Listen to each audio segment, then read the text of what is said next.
This channel does not promote any violent, harmful, or illegal activities. All content provided by this channel is meant for an educational purpose only.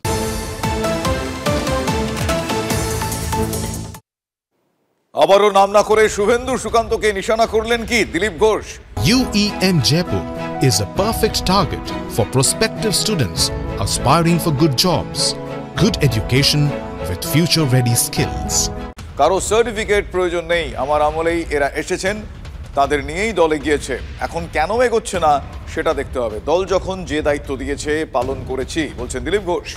এখনো তৈরি আছি, দল যেভাবে চায় ব্যবহার করতে পারে বলে তিনি সিনেমার ডায়লগ দিয়েছেন, বলেছেন मैं हूं ना। ইঙ্গিতপূর্ণ এই মন্তব্য দিলীপ ঘোষের। আমি কারো সার্টিফিকেট কোনোদিন চাইনি, কাউকে ওড়াতেও চাই না। আমার আমলেই এরা সবাই এসেছেন আমার কাছে, তো তাদের নিয়ে পার্টি কাজ করে এগিয়েছে। তো এখন প্রশ্ন উঠছে এগোচ্ছে না কেন, সেই জন্য এই ধরনের প্রশ্ন উঠছে। সে প্রশ্নের উত্তর খুঁজতে হবে। দিলীপ ঘোষ তৈরি আছে, রাস্তায় আছে, কর্মীদের মাঝখানে আছে। যে কাজ দিয়েছেন আমি সেটা নিষ্ঠার সঙ্গে করার চেষ্টা করেছি। এখনও সেরকম সুস্থ সবল আছি। পার্টি আমাকে যেভাবে ব্যবহার করবে আমি তৈরি আছি। मैं हूं ना।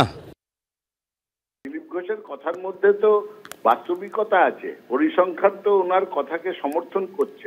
2024-এর যে নির্বাচন, লোকসভা নির্বাচনে অনেক অনেক পেছিয়ে যাওয়া, সুতরাং দিলীপ ঘোষ এই কথা বলতেই পারেন। শুভেন্দুর রেকর্ডে কিন্তু কোনো সাফল্য নেই, আছে শুধু দলবাজি আর গলাবাজি।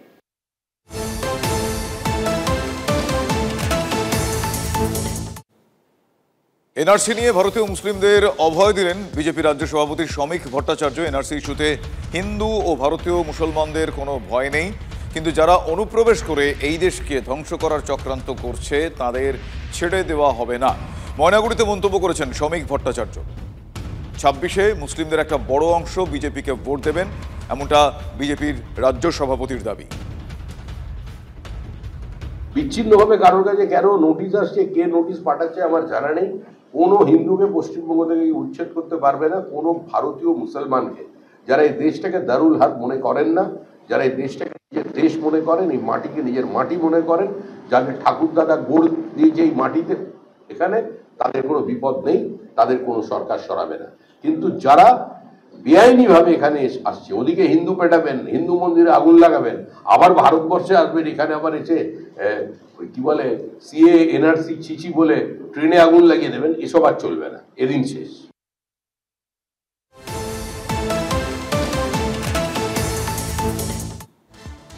অন্যদিকে ভাঙড়ের খবরে লেটেস্ট আপডেট আপনাদের দেব। ভাঙড়ের রাজ্জাক খান খুনে আরও একজনকে গ্রেফতার করা হয়েছে পুলিশের জালে।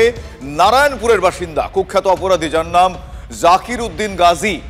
জাকিরের বিরুদ্ধে গুলি চালানো এবং ধারালো অস্ত্র দিয়ে কোপানোর অভিযোগ।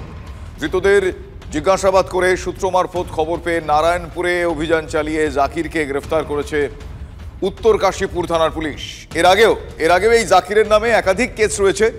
খুনের মামলায় 10 বছর এই জাকির উদ্দিন গাজী জেল খেটেছেন। আগামীকাল জাকিরকে বারুইপুর আদালতে পেশ করা হবে বলে জানা যাচ্ছে। এ নিয়ে রাজ্জাক খুনে এখনো পর্যন্ত মোট 6 জনকে গ্রেফতার করা হলো।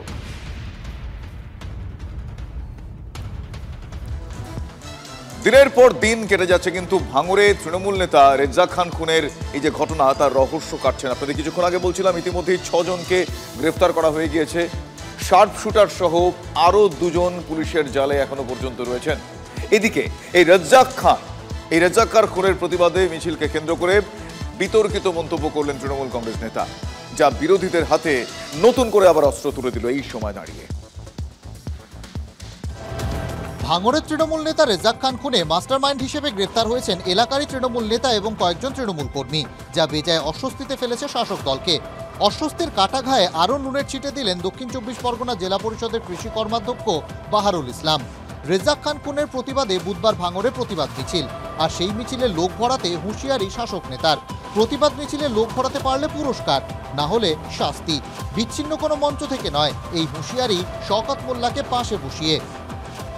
কালকে আমি পার্সোনালি এটা যে বুথ তাদের আমি আলাদা করে প্রাইজ দেবো, যে বুথ সবচেয়ে বেশি লোক বের করবে, ভিজে হোক আর মানে গা ভিজে হোক আর না ভিজে হোক, এই অবস্থায় বুথের লোক এক জায়গায় বের করে ছবি তুলে তারপর তোমরা রাস্তায় নামবে এবং শেষ পর্যন্ত লোকগুলো থাকার দায়িত্ব সেই নেতা। যে বুথ ছবি দেবে না সেই বুথ কিন্তু আগামী যে মাল আসবে সেই মাল থেকে তারা বঞ্চিত হবে। বাহারুল ইসলামের বাহারি কথা, নেতা খুনের প্রতিবাদ মিছিল ঠিক করে দেবে কোন এলাকায় কাজ হবে আর কোন এলাকায় কাজ হবে না। ভাঙড়ের বিতর্কের মুকুটে যেন নতুন পালক যোগ করলেন বাহারুল ইসলাম। আমরা বলতাম না যে মুসলিম এরিয়া মানেই ওখানে তৃণমূলের রমরমা, সেখানেও এখন রমরমা নেই। তাই মাল দিয়ে, মাল কি বলেছে, মাল দেওয়া হবে, তাই মাল দিয়ে লোক আনতে হবে। ভাগ্যিস বলেনি কংগ্রেস, বিজেপি, সিপিএম তাদের থেকেও লোক নিয়ে যেতে হবে, এটাই যে বলেনি এটা আমাদের 14 পুরুষের ভাগ্যিমান। এদিকে রাজ্জাক খান খুনে গ্রেফতার রফিকুল খান নামে আরও এক দুষ্কৃতী। হাসনাবাদ থেকে গ্রেফতার করা হয় তাকে। পুলিশ সূত্রে খবর, রাজ্জাককে 5টি গুলি মারার পর মৃত্যু নিশ্চিত করতে তার গলায় চপারের কোপ মারে এই রফিকুল। 2 শুটারের একজন ধৃত রাজু মোল্লা। দেশি পিস্তল থেকে গুলি চালায় দুষ্কৃতীরা, খবর পুলিশ সূত্রে। সত্যজিৎ মণ্ডলের রিপোর্ট, TV9 বাংলা।